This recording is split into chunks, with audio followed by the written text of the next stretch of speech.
Around 150 healthcare workers from across the province gathered at Queen's Park today, demanding the Ford government take action to stop the closure of urgent care centers and emergency departments, including in Port Colborne and Fort Erie.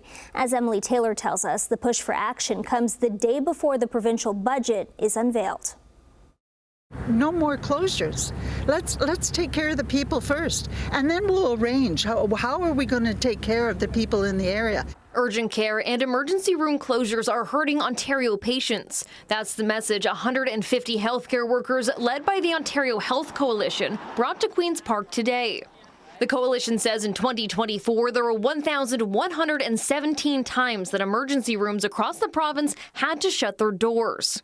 It's an issue that hits close to home in Fort Erie and Port Colborne, where the urgent care center is already operating on reduced hours and are slated to close fully in 2028 when the new South Niagara Hospital is built. The people at Port Colborne are really frightened of what's going to happen if the decision is not reversed.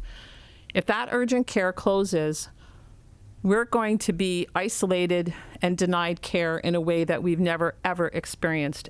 Local Niagara Region MPPs Jeff Birch, Jenny Stevens, and Wayne Gates posed the same questions to Ontario's health minister in today's question period. A busload of Fort Erie residents are here at Queen's Park to ask why this government will spend $9.4 billion on private for-profit nursing agencies while refusing to invest $10.4 million needed to keep the Douglas Memorial Urgent Care doors open 24/7. Only in an NDP alternate reality could a 31% increase to a healthcare budget be characterized as a cut. We are adding 600 hospital beds in the Niagara region because of those investments. Health Minister Sylvia Jones is referring to the new Niagara Falls Hospital set to finish construction in 2028, and the West Lincoln Memorial Hospital expected to open its doors in the fall. But advocates say it's still too far for small-town residents to travel for care, many of whom don't have a family doctor.